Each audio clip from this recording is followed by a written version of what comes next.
President-elect Donald Trump hit the ground running after Election Day. He's been dropping names for his cabinet and top positions daily, roiling Washington and the media with all manner of innovative picks, some of which are great, some of which are questionable, and some of which really look bad. The two most dreadful so far look to be Matt Gaetz for Attorney General and Tulsi Gabbard for Director of National Intelligence. These picks are looking to upend agencies that have really had major deep state resistance to Trump in his first term. It's understandable that he wants an intelligence community he can trust and a Justice Department that isn't going to sabotage him the way it did in the first term. Obama holdovers back then launched the whole Russiagate false flag operation, a completely bogus scandal that nonetheless kneecapped Trump's first 2 years in office. We understand he wants to clean house at Justice. He wants to clean house in the intelligence community, which also played a big role in the Russiagate nonsense and in other leaking. But these are not the right people to clean house. He needs to find some other loyalist who could do it. It's hard to say if these people can get confirmed by the Senate, no matter how hard he presses. Gaetz is particularly, in my mind, despicable.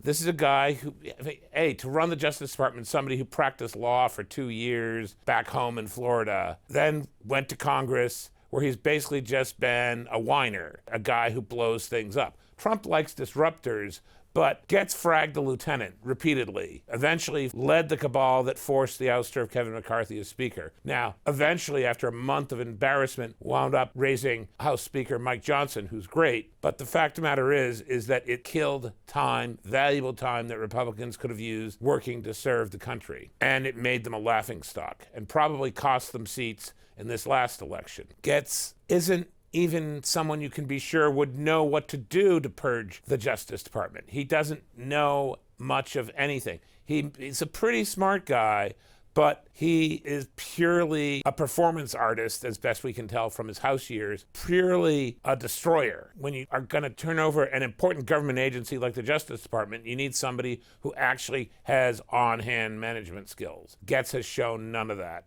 He's ridiculous. Tulsi, I'm rather fond of her and fond of her story. She was full-on lefty. She ran for president against Hillary Clinton from the left, especially on the Forever Wars issue and things like that. She seems sincere, but she's also been such a peacenik. She was a supporter of the Iran deal.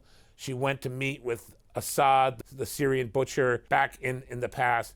She seems to have a softness towards America's enemies. She condemned Trump when he took out Qasem Soleimani, which was one of the best things he did to warn Iran to back off on its terrorism. And it worked for his time in office until Joe Biden took over and let Iran out of the cage. Gabbard is, I think, an honorable woman. I don't like all the rumors of, she's practically a Russian spy, but I don't really know, and I don't think the Senate can know. She's going to have a lot to explain if she's going to have any hope of getting confirmed.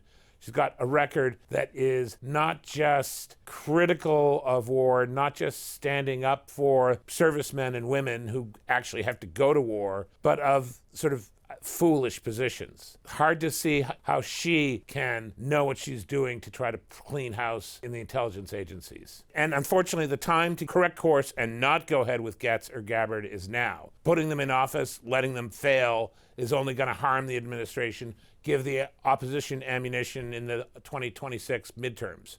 Far better to get people who can do the job from the start and put the party in the best possible position for 2026. The last thing Trump wants is to lose the House, which is still narrowly divided, and have another round of investigations and impeachments and all the nonsense that he got after Democrats took the House the last time. He needs to unify the Republican Party and his coalition. Gaetz is not a unifier. He is an expert at causing Republican civil wars. Gabbard is a career Democrat who I do think came over sincerely, but the base of the Republican Party, traditional conservatives, have every reason to wail when she's running such an important agency.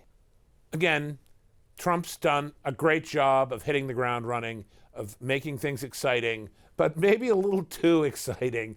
Frankly, just having Republicans deal with Bobby Kennedy as the nominee at Health and Human Services is a lot to ask. If he keeps this up, he's really endangering all of his nominees, all of his start, if he sticks with divisive people like these. For more stories like these, be sure to subscribe to the New York Post right here on YouTube.